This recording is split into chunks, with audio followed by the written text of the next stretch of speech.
aipatu den bezala, Patxi Urrutia kolaboratzailea dugu gurekin eta beti bezala gaurkotasuneko gaiak komentatzeko prest. Arratsaldeon markatu. Baita zuri ere? Zer moduz? Ongi, fresko baina, ongi. Bueno, tokatzen dena, ez? Bai, sasoia. Bueno, hemen ja abenduaren 11an gaude, ez? Hori, fresko eta ere hemendik 10 egunetara elekzioa Katalunian. Bai, gainera, gaurko egunak zerbait importante gogoratzen dugu. Euskal Herrian izan zen greba orokor bat, ez da egit 78, 19, edo zerbait izan zen, oso importante izan zena, eta gainera horren ondorioz talde batek atrazuen aldizkaritxo bat abenduak 11. Egun hau pixkot markatua dago gure langile borrokako Euskal Herriko lurraldean, bai. Bueno, pues Kataluniako arrandu didazu, ez? Bai. Pues Katalunian ari gara ikusten zer gertatzen ari den, Espainia zer eskaintzen duen, nik uste dut dela lehenbiziko puntu azpimarratu beharra. Norbeite burua altxatzen bali medu makilka da. Bueno, Kataluniari bere errepublika independiente izate hori erabaki hartu zuenean, Madridek etorri zen jipoia, eta jipoia izan zen gainera, negurri armatu guziekin. Azken finean hor atzera egin bazuten zenbait neurrian edo hor aldatu egin baldin bazen gauzatzen, izen bertziak gehiengoa zutela edo bertzekarra zentralistak arrazoia zutelakoz, bakarri beraiek polizia eta ejertzitu atzean zutelakoz. Eta hor, gospedalak egindako adierazpenak erranez ejertzitu hor zegoela, eta bertzeadetik edo ejertzituko buruak erranez beraiek Espainia zerbitzurako beti bezala prestaudela, eta beti bezala erraten duzunean 36 etortzen zaiku burura. Horren ondorioz izan den aldaketa. Gaurko gunean ari dire, bertze biderik ezpeitiete utzi hauteskunde berri batzuen aurrean, eta hor gauza unitz erabakiko dire hoien emaitzen alabera. Zentralismoak irabaziko balu, orduen zentralismo oraindik indartuko zen askoz ere gehiago, eta Katalunia desagertuko zen, ja hasi dire katalanaren erabileraren kontra negurri zen bai negurri hartzen, gehien bat irakaskuntzan, ez? Hoi da, etorriko zena zentralistak irabaziko balute.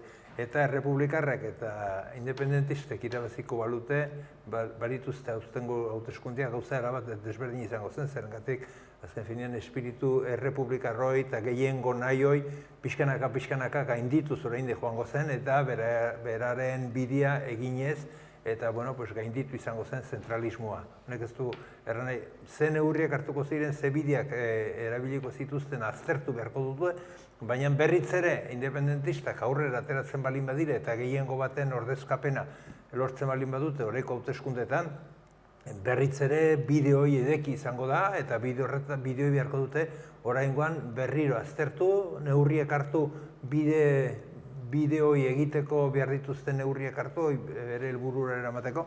Eta, hor dago gaia, nik uste dut haserre daudela bi taldeak, baina bertzaldetik ere, badago ez daude bi taldeak ere, errai dut bakarrik independentismo eta independentismo batzuk ere, segunta zenolako gizarte mota defendatzen duten ondoko egunetarako, adibidez, kontutan edukitzen bali medugu, Katalunian 37 lege egitasmo. Madrilek bota dituela Kataluniako parlamento hartutako erabakiak eta horietai gehiengoa behintzat gai soziali buruzkoak ziren, horrek erakusten gaitu ere zentralismoko talde horiek, zentralismo defendatzen duten talde horiek irabazten bali badute, zenolako neurriek hartuko dituzte ondokoan, ez? Gaia oso importantea dela, pilpilean dagoela, eta, espero berriz ere demokrazia inposatuko dela dena den hemen azpimarratu beharra dago, hauteskunde hauek ez direla demokratikoak. Bertze gauza bada, sartu behar izan dutela hor, azken finean hori sartzen espalin beziren orden asko zera okerrago izango zelakoz, baina ez dire demokratikoak eta ikusten dugu zerrenda buru bat eta bigarren bat atzerrian dagoela, bigarrena talde horretan eta bertze talde burua horiek biek kartzelian daudela, eta horrela ez erran beharko genuke ez dagoela demokraziarik hauteskunde hau aukeratzerako, baina alata guztiz ere. Naiz eta jakinki arbitro erosia dagoela, horrelako partido bati ezin diote uko egin, eta hor dago gaia. Eta zen nolako joerak egongo dila uste duzu? Begira zazu, hemen Espainiak Estatu Espainiarrak ez zuen moztu frankismoarekin. Eta 1978ko konstituzioa nolabait ere, hoi aldarrikatzen du eta hoi praktikara eramaten du. Eta hoi beharrezko izango zen gaurko egunean horrekin moztia eta horrekin haustia. Batzuk horren hoi markatzen dute, han erabakitakoak ez du balioia, hoi gainditua dago erabat eta bertze proposamen bat egin behar dugu, eta proposamen hoi demokratiko izan behar dugu, eta Katalun gehiengoak urriaren lehenian errantzuen bezala independentzia nahi dugu, eta hoi Kataluniai errespetatu.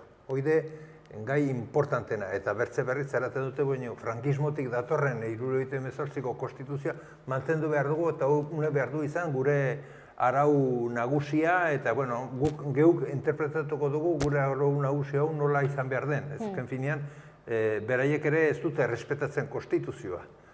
Gero guziko dugu beste zenbait gaietan ere, nola beraiek ez duten inondik ere errespetatzen konstituzioi, porque konstituzio horrek ere bertze eskubide ere bermatu beharko lituzke. Adibidez, etxe bizitza eta hainbertze gauz eta horrelakoak ez dire bermatzen. Konstituzioa hartzen dute eta interpretatzen dute beraien nahietarako, eta hori berian egin dutena ere Katalunian horrelako zerbait izango da. Inork ez daki artikulu famatu egunte oita maus naski, ez dakia. Egun da berrogeita magosta. Zer erran nahi duen ere, zerengatik ez du erraten beraiek gero aplikatzen ari direna, baina nor dute piolinoi untzi bat militarrez bete eta armatuak, eta horren aurrean askotan isildu behar duzu, ez du? Eta hor daude gaiak eta hor daude.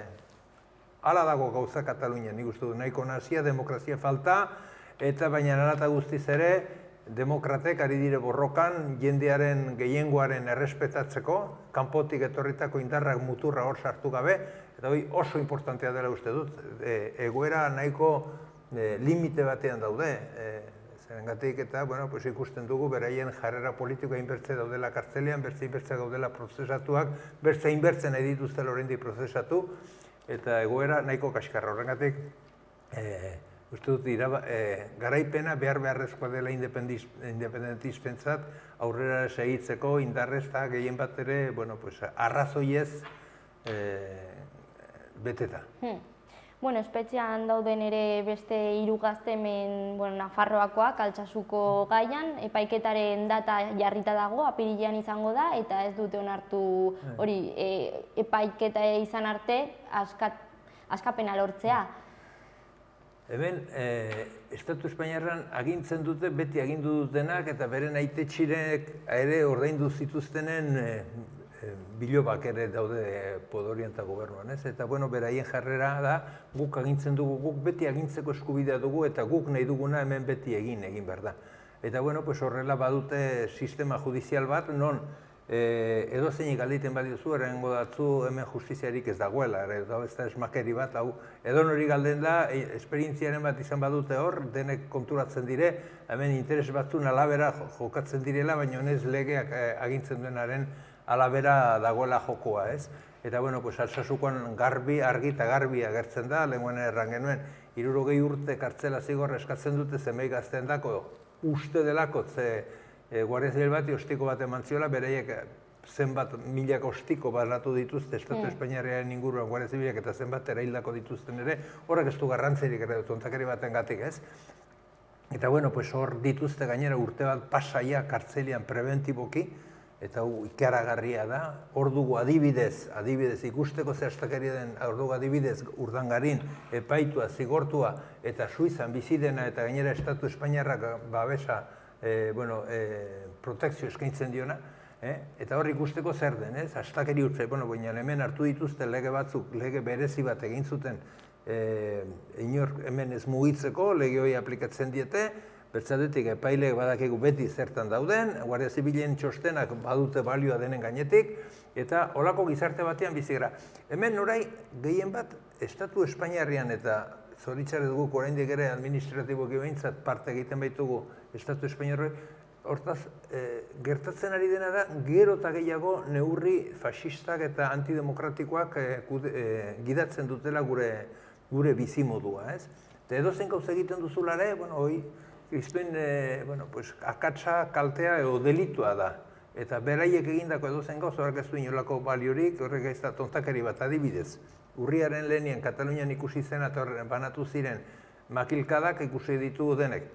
Bueno, pues hor ez dago gaurko egunean eskuinak, gobernuak, horri buruz ez dute oraindik deus ere erran. Hor ez da inolako delituek eta horren parte bat edo tontakeri baten gatek Alsasun gau batez, besta gau batez gertatutako listar triste baten asuntua, hainbertze kartzela zigorra, eta bueno, ja, zigorra pairatzen ari dire, batzuk kartzela barruan betziak kanpoan, azken finean ere beraien egoera oso urduritzeko moduko zerbait da. Eta hori dena pairatzen ari dire, beraie beren ikasketetan edo beren lanbidean edo beren bizimoduan horrek eragina handia badu. Astakeri utsa dago, eta azken finean hemen azpimarratu nahiko nukena da haunitzek erraten dute, bueno, pues hor zerbait izango zuten edo ez da gizer, ez? Edo ez zait tokatu. Ez, gaur horri tokatzen zaio, baina zu gutxien espero duzunen zurire tokatuko zaitzu. Hau azpimarratu behar dugu. Denen kontrako zigorra da. Gaur uni tokatu zaio, baina bihar modu berdin-berdinean zurire tokaten altzaitzu. Eta horrengatik gaurko egunean erantzun emateko orduan denak batera egon bar gara. Kontutan edukiz, ez garela ari bakarrik solidaritatekozko eginkizun bat egiten, baizik eta ari garela ere gure duintasuna eta gure etorkizuna eta gure umeen etorkizunare babesten. Bai, eta hori, azkenean leku askotan ematen den egoera bat dela, liskar bat parranda giroan, ez duela ezer berezirik, bakarrik, bueno, guardia zibilak zirela eta beno. Militarizatuta dago gizarte hau eta, bueno, beraiek erabakitzen dute. Eta hau, arlo guzi-guzietan gertatzen da, behin gogoan dut, nengoen herrian, nengoenan, baserritartean ibiltzen eta bat batean, nengoen solasian baserritar batekin eta bat batean kustentu bi motorista, guardia zibilen motorista, motoren duziren. Aurpegi aldatu zitzaion. Eske hemen faro bat hautsia dut. Eta konturetzen badira, beraiek hauek transmititzen duten gauza beti da beldurra. Eta horren gainean, nahi dute gure gizartea antolatu. Beraiek beti agintzeko aukera izateko, eta beraien erabakiak hemen gauz guztien gainetik balio bat eduki dezaten. Gainera hor ere, arraroa edo ulergarria ez den zerbait gertatzen da, azkenean talde bati, leporatzen zaiola gazte talde bati gauza berbera, baina azkenean 3 dira hor espetxean jarraitzen dutenak eta beste gainentzekoak. Beste gainentzekoak kalean daude, haidire beraienak ere pairatzen eta sufritzen, baina nara eta guztiz ere bai etxean daude, baina berdin da ere dut. Hastion erran dut, epaileak daude hemen nagusi direnen zerbitzurako, beraien papera horixe da, ez da justizia egitea, ez da legiek erraten dutena aplikatzea, baizik eta podorearen interesa zeintzu diren horien gana. Eta nola hemen Euskal Herrian gaude, eta gainera non Alsasun nabarmendu dira, herri bezala nabarmendu da,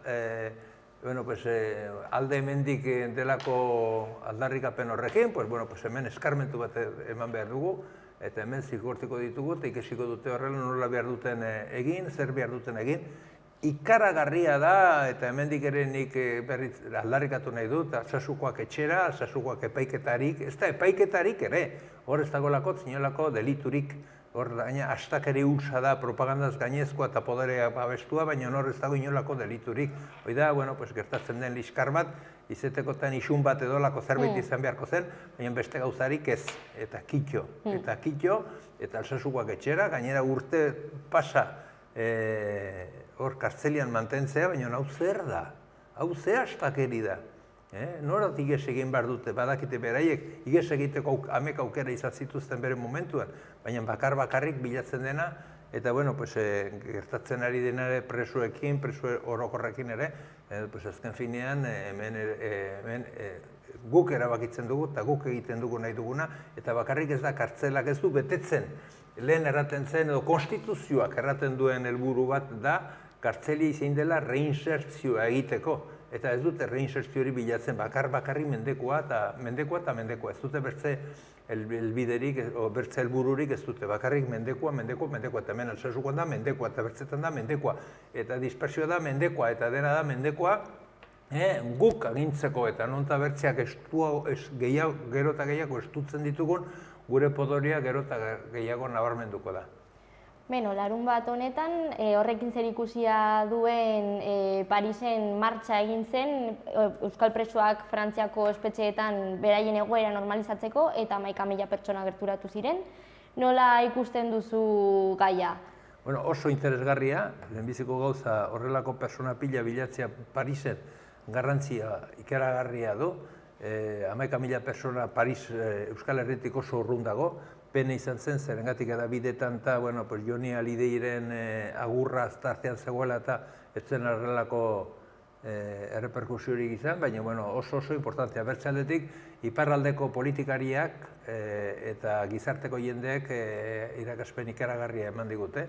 Ikusi dutelako gehiago bat edo gauz bat oker denean irtenbidea bilatu behar dela eta horretarako ados jarri baitire eskuinetik ezkerreraino jende talde guziak sindikatua denek parte hartu baitute, ikusi dutelek injustizia bat bazegoela, buru belarri sartu dire denak, eta hau animaleko iragaspena da. Honek nik uste dut irakusten digula, hainbertza gaietarrako, hainbertza gauzetarako, zen olako bidea erabili beharko genuke. Azken finean, denen artean gutxiengo batzuk adostu, eta horretarako, bueno, pues, horren inguruan irtenbideak bilatu. Eta, karo, gaurko gunean gertatzen ari den gauz ikaragarria da, talde armatu bateko kideak edo izan zitezkenak kartzelian daudela, eta ez kartzelian neurri oso berezi batzuten, non ja taldea ez da existitzen ere, non ja armagabetzea egintzen, non animaleko pausuak eman diren, non pausu gehiago emateko presa agertzen ari diren. Eta, bueno, gauza horietan gainera oso importantea ere zenbait ordezkari politiko kartzelian egin dituzten bai Marisoli eta bai Antzari egindako bisita, eta, bueno, han izan dako beraien arteko eztabaida ikusteko zer nolako helburuak dituen kolektiboak eta zer nolako bideak jorratu nahi dituen normalizazio batera hemen iristeko, ez?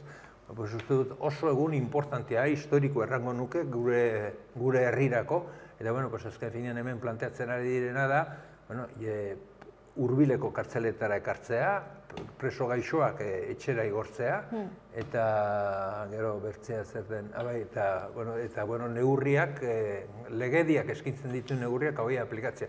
Zu bakizu euskal presoak direla beti neurri zorrotzen da dituztenak kartzelian, ikaragarria da bertzen aldean zenolako neurria dituzten presoak preso politikoak, euskaldun preso politikoak kartzelian daudenean, ez? Eta horrepait ere, oidena gainditu egin behar da, eta Frantzian hori planteatzen dute, Estatu Frantsesian hori planteatzen dute, neurri bereziak ez dutela zertaz izan, neurri preso guztiak dituzten eskubideak errespetatu egin behar direla, eta denak berdin tratatu behar direla. Hemen adibidez, preso politiko alien bezala 4 ordu bakarrik atratzen zara patiora, eta 8 ordu zaude txabolo mierda batean, hoi alaba da, eta, karo, arrunta bali bezala, bertze, badituzu tailerra, gimnasioa, badituzu polikiroldegia, baduzu hainbertze gau liburutegia, horiek denak zuretako debekatuak edo, zu preso politiko bazara, horiek denak debekatua daude, eta oso neurri gogorrak, eta horiek ez dira gizarteratzeko, euskaldun preso politiko guztiak oso ongi gizarteratuak daude, baina baizik eta bakarrik dire, berai sufriarazteko, eta ez hori bakarrik, gogorrena dela eta lotxamangarriena dena da, ez bakarrik sufriarazten dituzte presoa, baita ere beraien senideak. Eta, klaro, hoi da, erabiltzen ez den neurria, azken finean, baiketa bat egiten duzunean, ez dizu kalte egiten baitu da on bakarrik, baita bere ingurukoi, bere familiei denek sufritzen dute egoera hoi, ez? Hoi hemen, eguneroko gauza dugu, eta gainera, dirudienez ere legala da. Estion erranduten bezala, konstituzioak argi uzten du, kartzelak reinsertziorako eremuak direla eta presuekin izan behar den jarrera bakarrik da, berreskuratzeko, bergizarteratzeko behar dituzten neurri guziak, beraien esku jartzea, hemen berriz alderantziz da makil guziak, beraien reinsertzioa ez da existitzen, beraien zafratzeko bakarrik erabiltzen dituztela. Beno, aurrerapauso garrantzitsua izan da, eztabaida lortzeko. Oso. Eta ea, nola dijoan? Bueno, espero dugu, zoritxarrez nahiko luze joango da, baina azken finean, hau ere, unire konponbide emango digu. Horrelako egoerak ezin dire bere baitik ere, zahartute, bere baitik ere galtzen dute, eta azkenean jendeak konturatu egiten da, eta jendeak konturatu egiten denean, jendeak azken finean erabakitzen du, nahiz eta hauteskundetan horrelako emaitzak izan, baina azken finean gizarte sozialak eragina handia badu, eta guk mugitu egin behar duguna da gizarte soziala, gizarte sozialeko jende guztiak behar ditugu landu, mugitu, azaldu, zeintzuk diren arazoak, eta denen artean ekarriko ditugu gure presoak ere gure etxetara, beren etxetara. Gizarte sozialeko beste gai garrantzitsu bat da langabezia, eta krisitik ateratzen ari garela diote ez, zer deritzozu zu horren inguruan? Begira, oso zaila da, gauza horietaz hitz egitea azken finean, garaipenaia beraiek, lehenengo azalpenak beraiek ematen dituzte, eta hori dena aldatzea berri zaila izaten da. Beraiek dituzte datu batzuk, eta datu horien arabera erabiltzen dituzte azalpenak. Baina azalpenak ez dire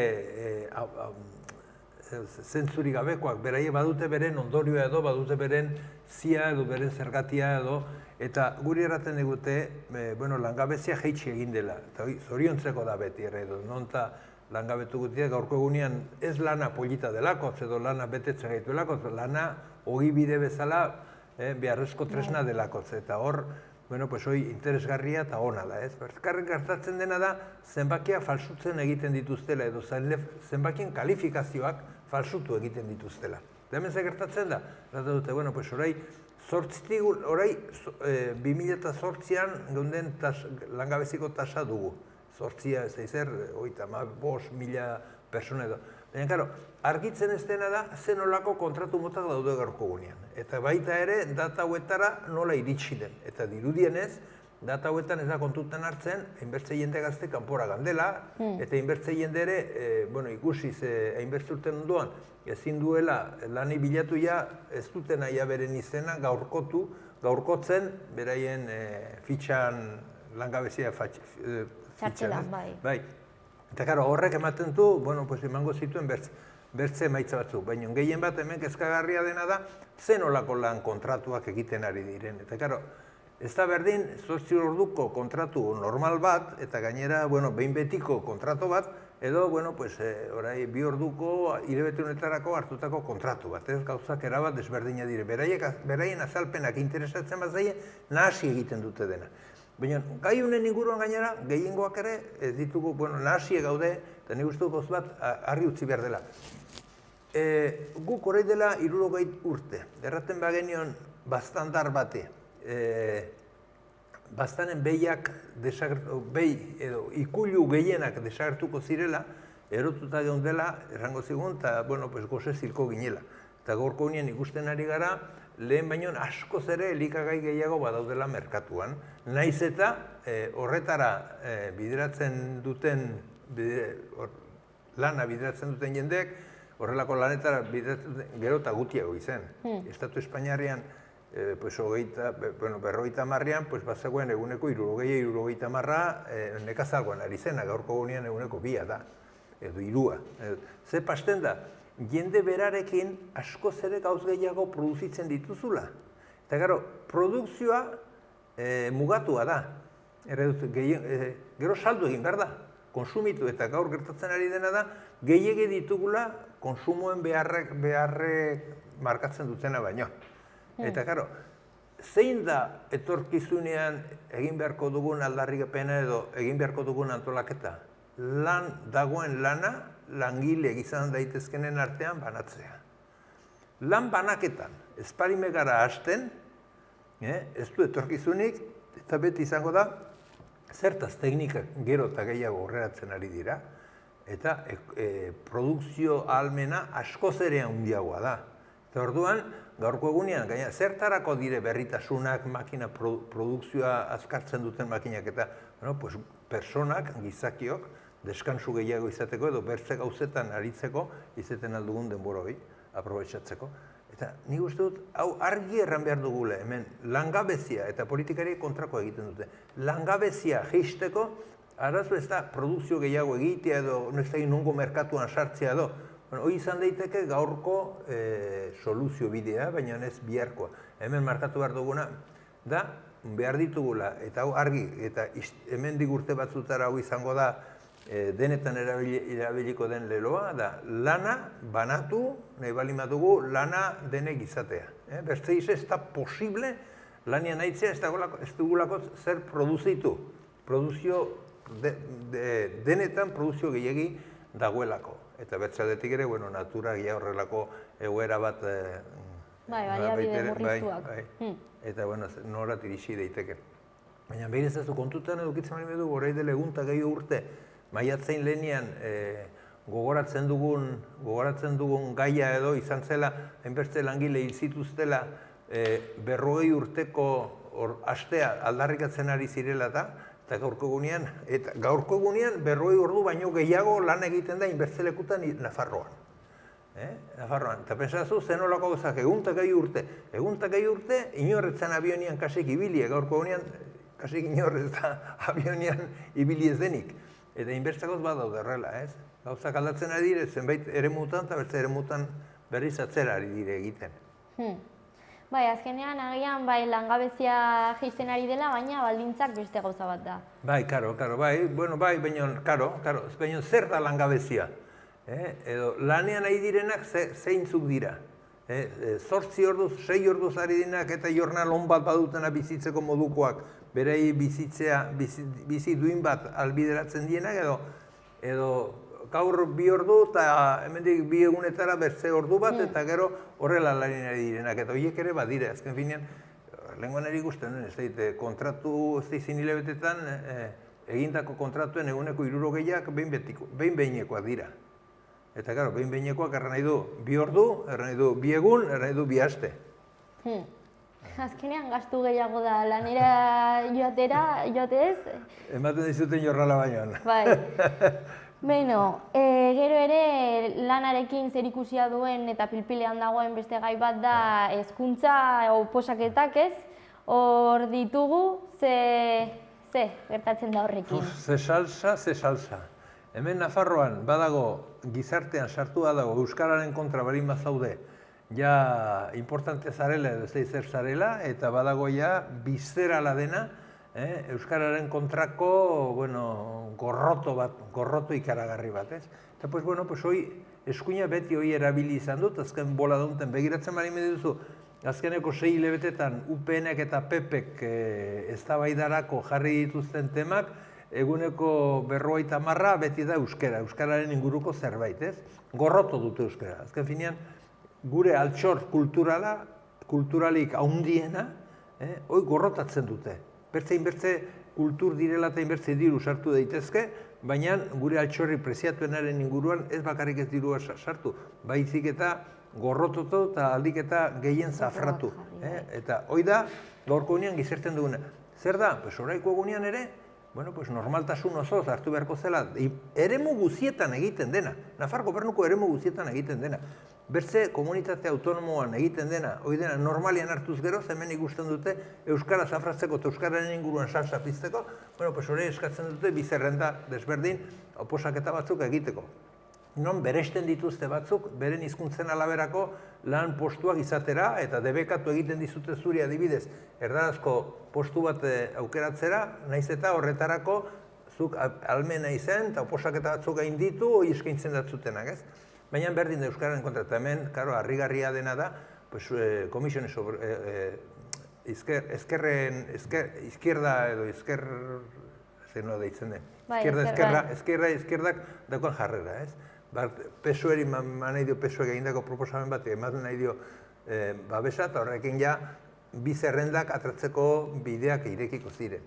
Eta, hau lotxamangarria da, orai ere, kuatripartituko edo lau taldeko gobernua ordezkapen hori edo egiten dutenak, horrela banatzea eta gehiengo ikaltzea, eta gehien bat euskararen inguruko neurri batean. Azken finean, guk aldaketan parte handi bat zen euskararekiko izan beharreko jarrera, ez? Eta hemen berrizoi desagertu egiten dute.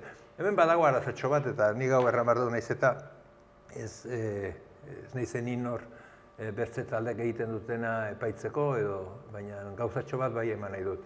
Hemen sindikatu batzuk izan dituzte animeleko laguntzak eskuinak eman da urte hauetan, bai etxe bizitzak egiteko ordutan hor dirutzak irabazi dituzte,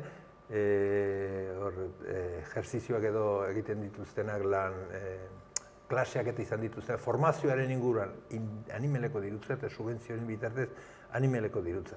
Eta azken finean, hor, bi sindikatu diruotza lortu duten bi sindikatuak lotura zuzena daukate, bai bate partidu batekin, bai beste partiduarekin. Eta hor beharko zen kontutan hartu hauek zer nahi duten, zen olako, porque zuek eraraten du progresista dela, baina gero negurri guztietan PP eta PSOE-erekin eta PP eta UPN-erekin ari da. Eta nik uste dut hemen ere, horrelako zerbait gertatzen ari dela, ez ote duten gehiago nahiko lehengora itzultzea, nahiz eta ordezkapena zalantzan jarri Nafar gobernuan, baina bai beraien eremutan, beraien zerbitzariak edo hor edukitzeko. Ikusi dugu horrelako gauza unitz, ikusi ditu azken bola duten, horre ikusi ditugu hor fortzemekoak edo hor daudela kalean, manifetan atratzen, komisiones obresi eskatzen, despidoak edo kaleratze legalak egitea, beraien indemnizazioak banatzea eta horrelako gauza. Nik uste dut, hor salsa hortik datorrela, hor bertze interes batzuk ere hor tartean badaudela, baina, nik uste dut eskuelako zertaz ordaindu behar, hauek egindako astakeriak, ez? Nik uste dut euskarak bere lekua behar duela, eskuarak eta langile bezala ere irakasleak, hor aurkezten diren irakasleak ere eskubide berberak behar dituztela, eta denetan gertatzen den bezala, zu gauz batean bestea jaioago balin bezala, hor bestearen aurrean izango zara oposaketa batean. Ni ez nahiz aurkezten ingenieritza oposaketa batzutara, inoiz ez nahiz aurketu, ze pasan, nire eskubideak hor zapatu izan dire, nik bertzeak zituen eskubide berberak ez ditutalako izan oposaketa horretan. Horrek ez du zentzuik, ez buruik, ez belarrik, ez deus ere, baina, nahasten direlei gauzak, nahasten dire, eta edozen gauz nahasteko, edozen gauzari interpretazio bat edo kontrako egiteko ere, ez da unitzetan hausnarketa hundirik egin behar. Bai, eta aipatu duzun azkenean altxor bat da eta baloratu behar dena da hori, aberasten gaituen zerbait dela. Europan dagoen altxor kulturalarik handiena da gure euskara. Bai. Inork ez dakit nondik datorren, inork ez dakit nui sortu zen, inork ez dakit duz, bakarri dakite bertze gainerako guztien berri badagoela, unen berririk ez dagoela. Eta, horrelako gauzik zoragarri bat, nola demoni utziko dugu, ez bakarrik utzi galtzen, ez iraindu. Eta hemen hauek egiten ari dira da iraindu. Iraindu eta iraindu, eta gainera bertze interes miserable batzuk gordetzeko eta babesteko, eta hau argi dago. Nik behintzat hori argi dut. Berei berdin zaie, baina bakarrik daukate hor botu kopurutxoren bat, hemen jenderen baten ondora nola hurbildu, boto batzu nola bertze leku hortan hartu, eta gero bertze guk ere antolakuntza bezala, ja nola sakleratzen dugun ere diru pixka bat. Beno, gero mundu mailan ere beste kulturei begiratuta, Donald Trump enbasada oso polizitatuta dagoen hiri batean jarri du, Jerusalem, eta hori ere provokaziotzat hartu daiteke, ez? Ez, hartu daiteke, ez hartu behar da, provokazio hutsa da. Hemen sionistek, juduek jazarpena pairatu behar izan zutela naziekin eta hola, baina gero beraiek egiten ari dira gauz berdina palestinarrarekin. Hauek antziren palestinara, errantzuten hau da gure lurraldea, zuek dena kanpora. Eta hor, pixkanaka, beti pausuak egiten ari dire, barnean dauden palestinarrak, gero eta beraien egoerak okertzen, beraien bizimoduak okertzen, eta beraien eskubideak zapatzen. Adibidez, edozein egun ez agertzen da palaba, botatzen du palestinaren etxe bat, eta ez du gehiago berritzen bere etxea, etxikabe gelditzen da. Horrelako neurriak egiten ari dire, sionistek ikeragarria dire, bota zituzten hortik palestinar guziak, beraien eremua hartzeko, eta egunero ari dire gainera, eremu berriak hartzen, ebasten bertzei, beraien bizimodua imposible egiteko, eta hortik noa paiterak aten diren itxasora edo zein lekutan hortik desagertzeko, ez? Eta beste pausu bat da, Jerusalem zen orain arte, hiri bat inorena etzena, errespetatua mundu guzian, eta, juduen nahi zuten, sionistek nahi zuten bere ganatu hori ere, baina ezin zuten bere ganatu, eta hori heldu da estapitu hau, Donald Trump deitzen den estapitu hau, hor sarsauziek nahaztera. Hemen, ekialde hurbilean, arazo ikaragarri bat badago. Hor badago petrolioa gainera gai mugatua da, edo tresna mugatua da, aurrera segitzeko, eta bueno, pues daudena gaurko egunean potentziak ari dire bere ganatzen eta kontrolatzen, ez? Eta bueno, pues hoi dela eta Kristuin sarraskia badaude horko herrialde guztietan. Hor ez dago sunita eta bertzen arteko ez da izer, hor dagoena giberetik da petrolea, petrolea eta petrolea. Eta hori da dagoen gai bakarra, ez? Eta bueno, pues hor ja askina hasi dena. Eta hor Israel daukago gainera, orai gero eta gehiago nahi duena hor Arabia Saudirekin horko egoera guzia kontrolatu, beraiek hor nagusi izan eta kontra dauden beraiekin bat egiten ez duten horko monarkia eta horko gizarteak denak baztertu, denak gainditu, denak kontrolatu, azken finean Amerikarren zerbitzurako jarri dezaten beraiek ere beraien politika. Eta hor barnean pausuik eragarria da, zergatik gainera Jerusalen zen hiri irekia, non denek bazuten eskubidea hor sartzeko eta hor bizitzeko eta hor otoitz egiteko, baina neurri etorrita gero, orai estatu judueren kapitala balime da, gaindire hoi ere pixenaka bilduz, eta horko jendeak. Zu konturatzen zara, zure herritik, kanpotik etorritako jende batzuk zu kaleratzen bazaitute zer pasten den. Hemen ere terrorismoari buruz ere asko hitz egin da Euskal Herrian, hemen horko presidente bat izan zena, lehenik atentatu famatu bat egon zen hor Jerusalem edo Tel Aviven zein non izan zen, 70 Britaniar edo garbitu zituzten, Kristuin bombapatu duten hotel batean. Horren arduradun nagusia gero presidente izan zen. Presidente izan zen Israelen. Gero, horiek omen dire demokratak. Ze pasten da, hor juduek kontrolatzen dutela dirutza mundu guzian, eta horren inguruan horrelako neurriak hartzeko, adibidez Trumpen kanpainarako hainbertze milioi euro komunitate judutik Amerikarren gainera indar askoko komunitate bat omen da hoi. Wall Street judua da. Eta horrela dago, eta horai bertze atzera pausu bat, baina azken finean ez du importez gerra badenik, zenbat jende hiltzen den, zenbat jende goxiak dagoen, zenbat umetxo osasun baldintza minimoak ez dituztelako ziltzen diren, horrek ez du bostaxola. Gaurko egunean hainbertze filosofia, hainbertze unibertsitate, hainbertze ikasle, hainbertze teknika moderna, hainbertze gauz baditugu, eta gero gizarte hau bere maneran bizitzeko bitarteko guziak ditugunean, horiek erabili beharrian denen onerako erabiltzen ditugu elkarriltzeko. Ikaragarria da gaurko egunean gure gizarteak zenolako akatsak betetzen dituen. Beharrezko izango zen, eskoletatik hasita bertze ikuspuntu batzuk irakustea gure umeei, azken finean importantenak gizarteak omen gara, guazin hori praktikan jarri, eta nola hor gaietzen den praktikan, denen minimoak antolatzen eta denen minimoei erantzun ematen. Beti ondorioa berdina da, herria da protagonista eta herria da horri kontziente izan behar dena eta mugitu behar dena, ez? Derrigorrez, bai. Ezke herria ez balime dugu egiten hori, ez da posible ere gaurko gunean. Ezke baditugu, bidezazu, nik askotakaten ez sartagudara, eta ikusten dut sartagudara sartzean, kilometro batez, 2 kilometroz dena Lurruzia saharrez betea. Dena jauiek ez dituzte bilduko, ez? Bidezazu, zenbat jende likatzeko badagoen hemen ere bitarteko. Eta hori erte dutena hainbertze lekutan. Gaurko gunean hainbertze jaki, hainbertze ontasuna, hainbertze gauz bota egiten dira. Eta horiekin zer egin gero bertze problema sortzen zaigu. Gaurko gunean gu beti behar dugu pentsatu. Mundu honetan jende guziak ongi bizitzeko nahita gauz guziak baditugu. Beharrezko guziak baditugu. Bakarrik gutxi batzu nahi dituzte usteltzen utzi beraien inguruan, bertzeekin partekatzearen ordez. Eta gero gainera hau nerea da, zurea da, horren inguruan ere hitz egingo genuke zer den nerea eta zer ez den nerea. Horko nian ongi sartua dugu, kapitalismoak ongi sartua du, elizak osko babesten du, edo dena babesten du ere, hau nerea da, ez hau gurea da. Eta gu baztanen adibidez guk ez du gertzen inoiz, hau nere etxea da gure etxea. Denena, eta beti nik uste dut sozializatu egin behar ditugula gure gauzak, sozializatu egin behar dugula gure hizkuntza, sozializatu egin behar dugula gure hausnarketa, sozializatu egin behar ditugula hainbertze gauz, eta bertze gizarte baten inguruan antolatzen hasi gure bizimodua. Bai, azkenean planeta berean bizi gara guztiok. Exacto.